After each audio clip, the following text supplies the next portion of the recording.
and welcome to Creating in Color, sharing the creative endeavors of people of color. I'm your host, Kaybe, and today we speak with Priscilla, an animation production super... Oh, hi. and, no, you're fine. An animation production supervisor for X-Men 97, whose past projects include Kung-fu Panda, The Dragon Knight, Spirit Riding Free Season 3, and Cleopatra in Space. How are you today, Priscilla? I'm doing well. It is hot, but I'm doing well. Well, I'm glad you're doing well. So, what is an animation production supervisor? So, an animation production supervisor is basically, I feel like I'm going to be redundant when I say it's like a production supervisor for the animation department. But in terms of what I've been doing at Marvel, it's been expanded a little bit further than that. So, in terms of whenever we receive the animation, we're the ones that supervise that department and make sure that we get all the retakes out to the vendor, make sure that all notes are collated for everybody's like internal retakes, as well as sending over to post, which is a department in which I had no previous experience in, but definitely learned on the job. Crazy jargon that I'm more than happy to talk about, but it's a lot. Well, I personally love crazy jargon, so we might have to get into that. But how would you differ from a production coordinator to a production supervisor, for those who don't know? So in terms of the production coordinator, I would say that role is mostly looking out for what people are doing for the week. My position is mainly to make sure that the entire pipeline moving like from a month to a couple months from now is going to be moving swimmingly, and then also be able to have solutions for anything that tends to rock that boat. Any last minute adjustments or demands, we're there with the answers. And how did you get started? In terms of like from way back in the beginning? Way back in the beginning. What made you want to go into animation? How did you get started into animation? How did you get your first production gig? All that good.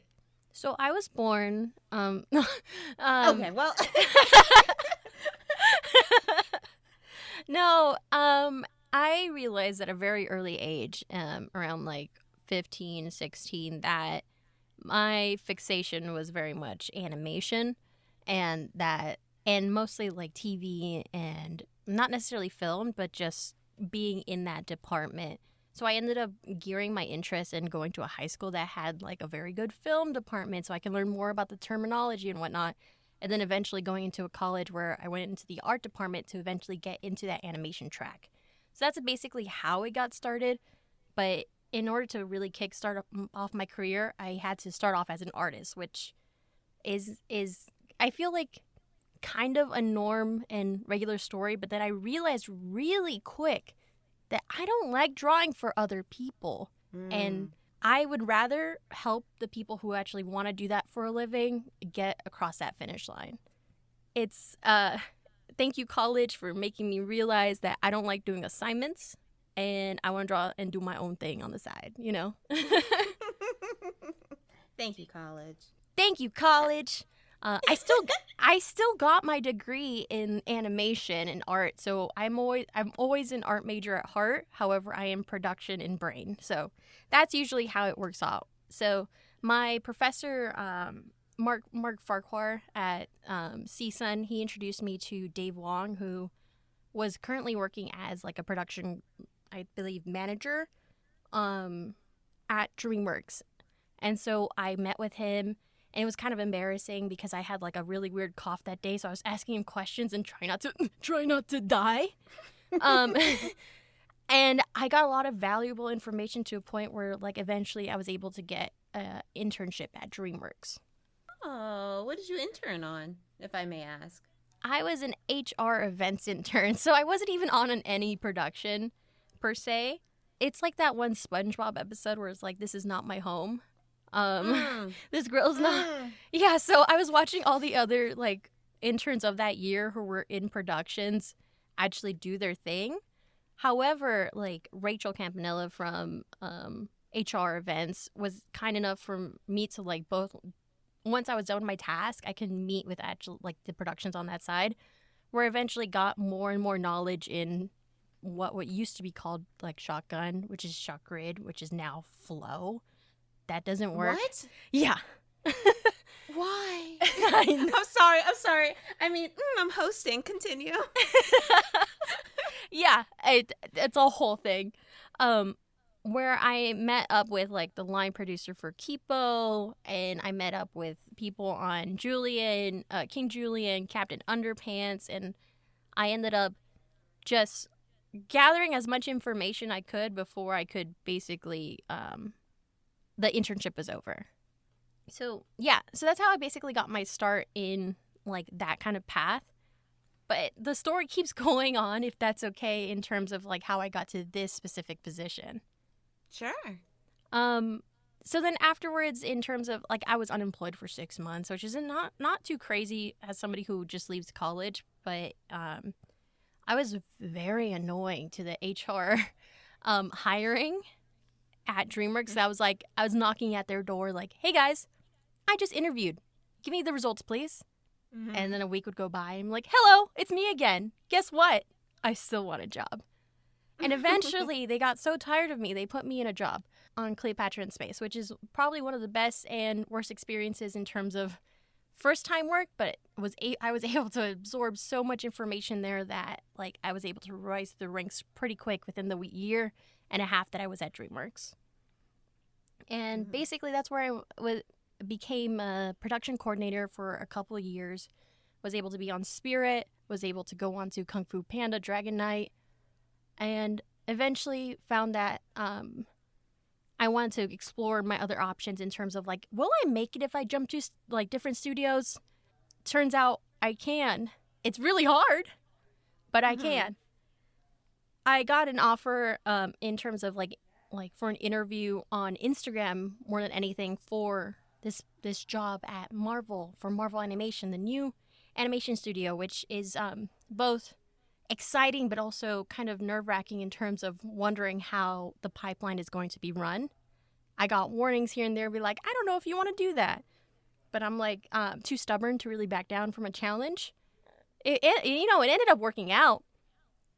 But it was definitely difficult, but really, really tested my knowledge in terms of what I need for animation. After realizing that the show needed something more than just what I was currently hired for, which was an editorial coordinator, I was able to pitch to my superiors that I can do the supervisor work, which eventually, after a few months of talking and a lot of red tape at Disney, I was able to get that promotion to the position I have today. Lovely. Congrats. Thank you. It was hard. So, a common thing I'm hearing from your story is that you're constantly advocating for yourself in these opportunities, which I think is wonderful. Like, you realized you wanted to be in animation, didn't want to do the drawing part of it, and was able to speak with your professor in regards to that and learn about the opportunity of production, advocate for yourself after your internship to get your first PA job, and advocate for yourself to get your supervisor position. So well done. Thank you. You're gonna make me blush. Stop. Do it. So you mentioned from a young age you wanted to go into animation. Why animation in particular? I loved Pokemon.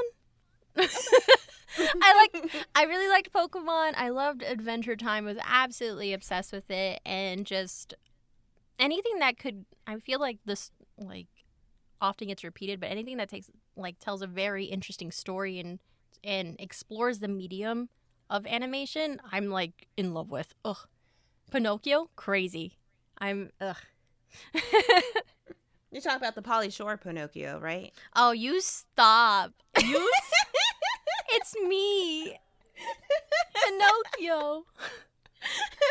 When am I going to be on my own? When am I going to go be on my own? I mean, somebody made it and had a passion for it and was like, that's true. Pauly Shore. That's our guy. That's the man. That's the person we want for that position. Very nice. I'm Borat now. Perfect. So what does your daily routine look like? Recently things have calmed down as season 1 has finally decided to air. Um, to my relief. But on the midst of us being busy, I would essentially make sure that everyone, all the creative leads would be like the animation supervisor, the comp supervisor, the art director were all solid on their day-to-day plan in terms of things that we need to turn in for something called DI, which I believe stands for digital imagery, but don't quiz me on that. I actually don't know what that stands for, and I feel like I should. But in order to, I would basically let them know what they were doing for that day and what tasks we need to do in order to get this show across the finish line. That was my day-to-day for like a couple months, and then make sure like all the retakes that we were doing internally, because we actually had our internal like animation team as well as internal composite team, which consisted of basically a tiny army. So I think at our highest for comp, I would say 6 or 7 people at a time, which is actually more than some people have in one storyboard team. Yeah. And then in terms of that, alongside that, the retake animation team consisted of like 6 people most. And then that was just for like retake cleans. And then there's the 3 people who would take care of retake roughs. So I basically was in charge of a tiny army and had to make sure that everybody there was pretty solid and clear on what their objective for that day was. Wow. Yeah. It was a lot of talking, and I've gotten very good at talking to people. Do I like it? You know, it begs the question, but I do love talking about animation. So that's where the scales kind of balance each other out. But yeah, currently my current objective in terms of my daily goals is just making sure that my department gets basically the well-needed rest after season 1 has aired, and then preparing for season 2 task and trying to learn from our I would say like our successes and our mistakes from season 1 and improve upon that, if that makes sense.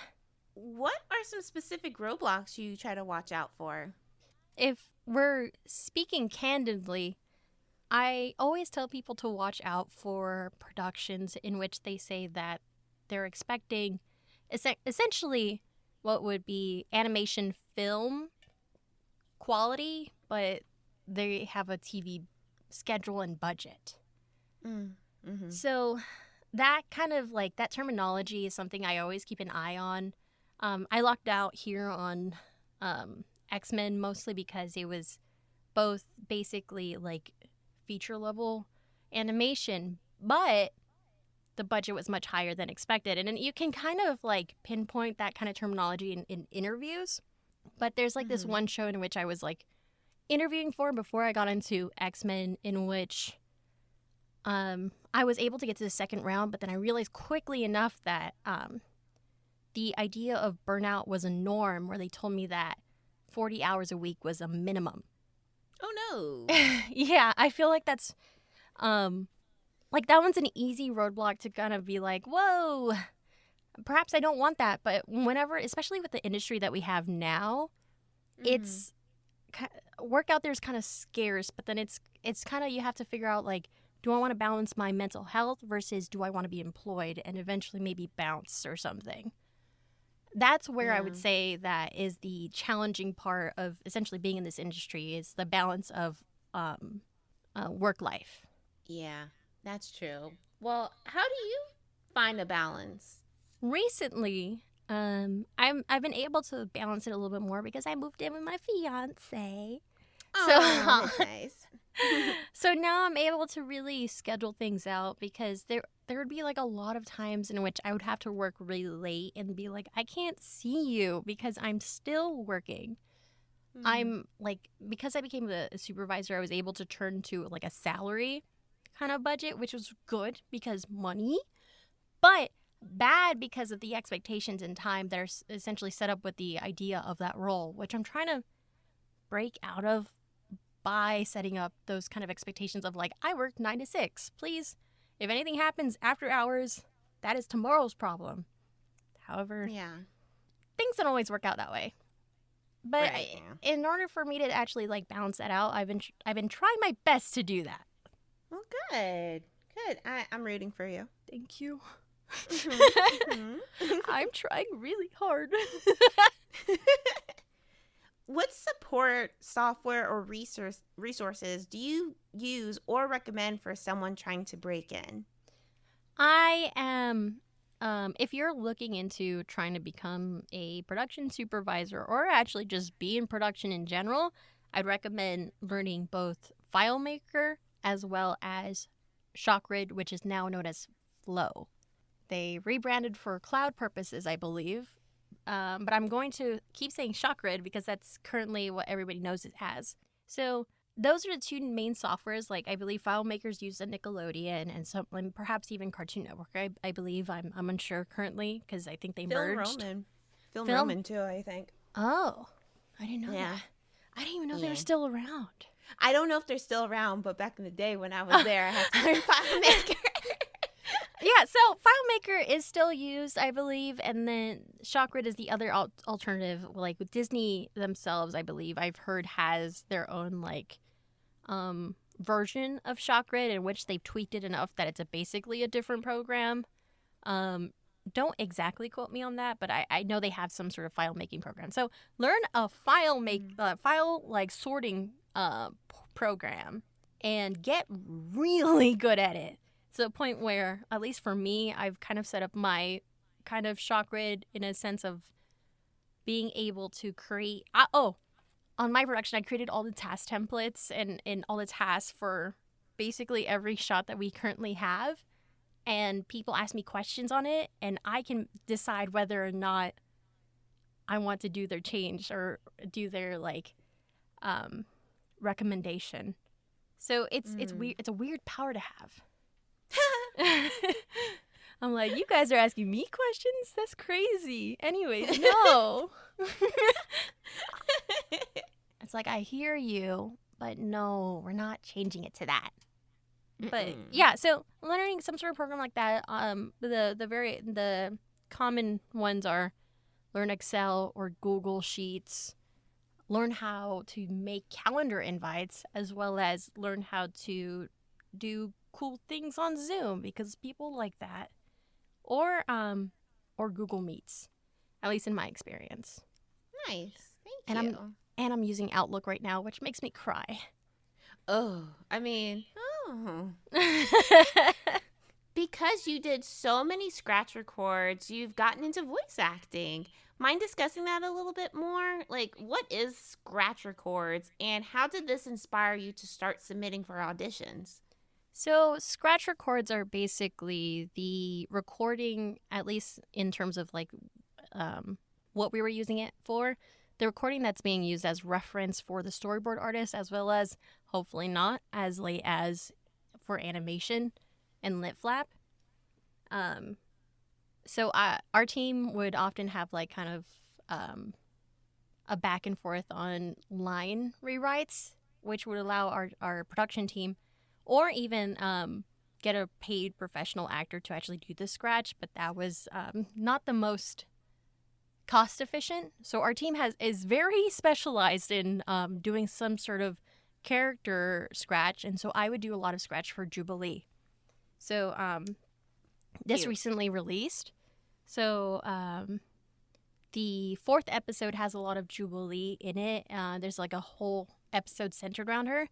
There were several times in which I have done a lot of scratch for Jubilee that they couldn't tell whether it was the actress or my own voice, which, was crazy. I was like, no, that's me. That's me. Replace it, please. Or else I'll get in trouble with the guild. Yeah, I don't want to get SAG-AFTRA, please.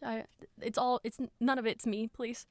But after doing a lot of practice in that kind of scratch and other characters for the show, as well as like we did a few lines of scratch on Spirit and for Kung-fu Panda, I felt like, you know what? I'm gonna try my hand at this. So, like, I was able to audition for a few things, like, recently. Um, I don't, I send out auditions. I don't get back, like, a whole bunch back. However, for the ones that I did get back are pretty cool. Like, I got, a voice in a visual novel, which for a character that doesn't have just, like, 2 lines. I had, like, maybe 40 something lines that I've recorded, and because of the way that I've done Scratch and like was able to name conventions at work, I was able to really sort all that pretty easily. I was also able to do like some like smaller roles in like an audio drama podcast, which was pretty fun. They were like, "Can you sound like a baby?" And I was like, "I will try my best." I will try my best to sound like a child. I mean, I feel like I do that effortlessly sometimes, but I will try this time. And then, yeah, I have a few things going on, and I continue auditioning, but it's also a nice kind of means of perhaps some income on the side that just is like nice to have every so often. Nice, very nice.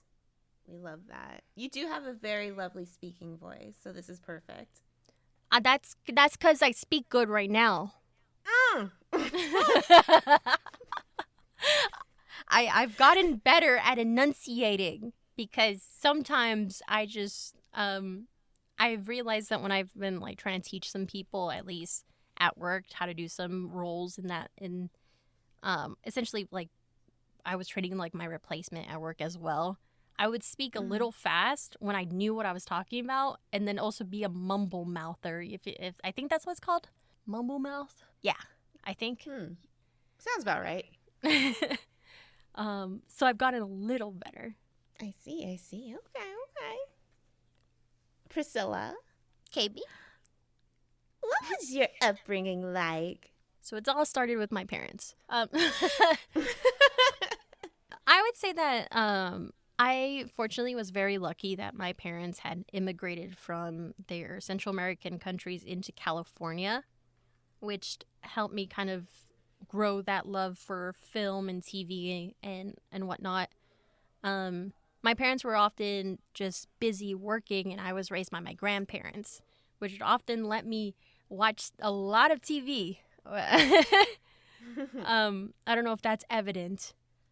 But yeah, so there was a lot of like doubts early on when I was like, I want to do this. I want to go be an art major at college. And they're like, how about you double major in business? And I'm like, you guys don't know me that much because I'm not good at numbers. But eventually it took a lot of like you said earlier, advocating for myself in terms of like, I believe I can do this and I need you guys to trust me. Especially because it's like immigrant parents. Especially because immigrant parents really want you to like go into something that is clearly very profitable in order to make like essentially the sacrifices they made worth it in a sense, and want your life to be better than theirs. Especially in living in California, it's a very expensive place to really thrive and also be in the arts. So I took what they said a little bit to heart in a sense of like, I'm not making it out as an artist, but I'm still following my passion of falling into the animation pipeline and understanding production to a point where I eventually want to do my own stuff, but this is what is profitable for me right now, and I really thank my parents for really respecting that and respecting my ambition for that. That's lovely. Thank you for sharing that. Thank you for asking. Of course. Do you have any personal projects you enjoy doing on your off time? Oh, yeah. Yeah, now that I've actually, like, the season has finally aired and now we have a little bit of downtime, I've been working on, like, my own kind of personal scripts. Off hours, obviously. Disney, thank you. And I've also been working on like a few, like my webcomic, finally. It's been since like maybe a year. Say the Since, name. oh, hi guys, my name, oh, no.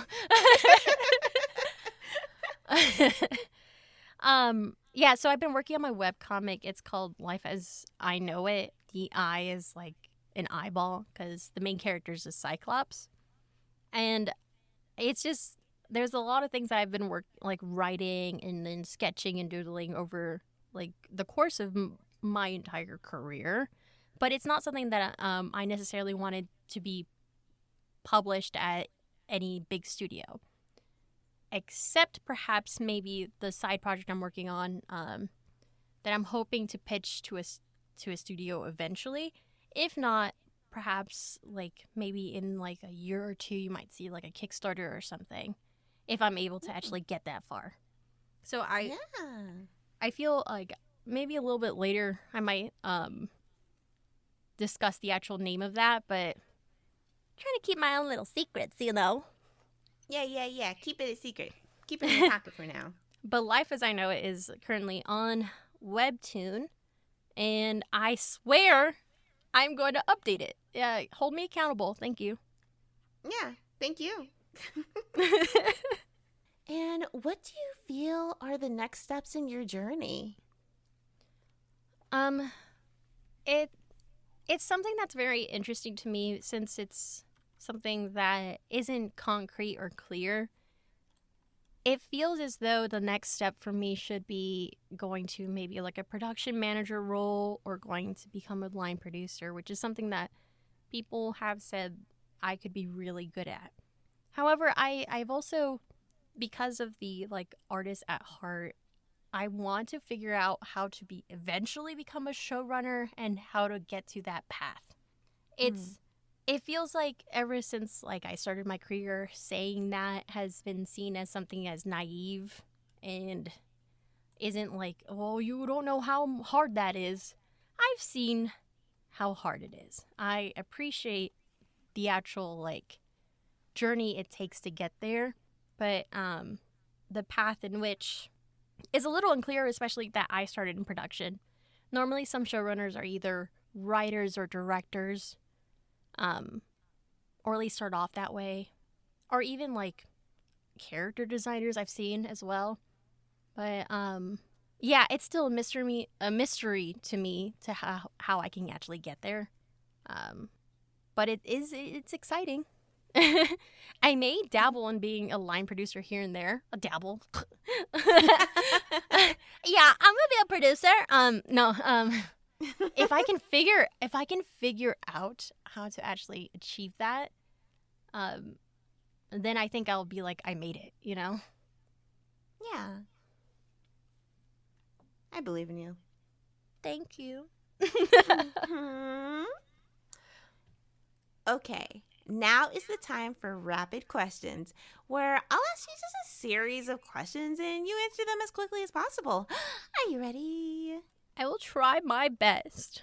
Wonderful. So, what would you prefer, invisibility or super strength? Invisibility. Why? You know what? I didn't actually think about that. I was like, quick, invisible. And that I feel I like know. that would be my knee-jerk reaction, be like, don't look at me. Like, I'm hidden. Lovely. Dawn or dusk? I would say dusk because I'm never like awake at dawn. Fair. Favorite number? 4 or 24. Okay. Cake or pie? I would say pie. Cake is a little bit too fluffy for me. But not a very specific pie. I like chocolate or pumpkin. But if there's fruit in it, I don't really like fruit. I don't actually eat fruit that often. I understand. I don't like baked fruit personally. Warm fruit? Eh. Yeah, hot grapes. Favorite type of tea? I would say Earl Grey or oolong. I like those in boba, and so both cold and hot. And ask permission or beg forgiveness? Beg forgiveness, clearly. I do what I want. Nobody tells me what I want to do. I do what I want when I want to until I'm like, oh, I'm so sorry I did that. Oh, no. Oh, no. Whoops. It's really funny. I actually got in trouble at my first ever job for doing something because I wanted to do it in shock grid, and they're like, why'd you do that? I'm like, well, because, anyways. Because I wanted to. Don't follow my instruction in that exactly. It is good to ask for permission, but most of the time, once you understand what you're doing, just do it and then see what happens. How long can you hold your breath? Should I start right now or? Just give me a rough estimate. I just start holding my breath and you're like, hello? Hello? Connection bad what? And is it underwater or can I cheat by breathing out my nose? That's not holding your breath. You're breathing. I like to say maybe 20 seconds. Okay. That's probably is that a lot? No. Oh. I would drown. Clearly. When is the last time you stayed up past 4 a.m? Oh, that was 2 weeks ago. Oh, cool. Yeah, I had people over because I was like, who wants a board game night? And the board game night didn't start till 9, and I was like, you guys are insane. And to be a good host, I was like, all right, everyone, you're sober, right? Please leave at 4:15. And I'm like, all right. It's kind of funny. My fiance was like, it's 3 a.m. It is sleep time. And he actually went to sleep. So he was asleep for a whole hour. Wow. And I was there with the guest. Wow. It was really funny. Because at the end of the night, I wasn't really tired. I was like, isn't it even worth falling asleep at this point? It was. Sleep is good. Sleep is good. Sleep is nice. And give me a word that starts with the letter... Ooh, how mean do I want to be? Oh. Just do Q. And it can't be a name. And also don't say queen because everyone says queen. I want to say quizzical. Okay, that's fine because it makes me think of Quizilla. Never mind, I'm not going to say that on recording. Quiz. Yeah, let's go with that. All right. Cool. Thank you so much, Priscilla, for speaking with us today. It's been a pleasure. Do you have any social media? Oh, I'm sorry. Go ahead. I said thank you for having me. Of course. It was an absolute delight. Do you have any social media you would like to share with us? Yes, I am on Twitter, formerly known as Twitter, now known as X, as PB Trixify. Same with my Instagram. And then also same with my Twitch channel. Oh. So when I asked you earlier about personal projects, you didn't mention your Twitch channel. Yeah, I wouldn't say it's a project. I would say I have it. And then I stream sometimes. These technicalities, my goodness. Is it holding my breath if I breathe through my nose? Oh. No, yeah, I just be streaming on Twitch once in a blue moon. So I wouldn't say it's something I do a lot, but it's if you want to follow me and then suddenly I'm streaming, there I am. And thank you, the listener, for tuning in. If you're interested in supporting Creating in Color, please follow us on Instagram, Twitter, and YouTube, and tell your friends and family about us. If you're interested in following me, you can find me on Instagram and YouTube at Maybe It's Kaybe. Thanks to Namikaze for creating the ending theme. You can find more of his music on his SoundCloud at soundcloud.com/Namikaze. That's NAMIKAZE. If you are interested in supporting Creating in Color financially, consider a one-time or monthly donation through our PayPal or Coffee account, coffee.com/creatingincolor, or purchasing Creating in Color merch on Star Rain Studio. Links available via our link tree. Before we wrap up, do you have any departing words of wisdom for everyone listening? I think I said it earlier. Ask for forgiveness after. Don't beg for permission. I see it goes well for me. Just kidding. Don't follow that instruction. Anyways, thank you. What?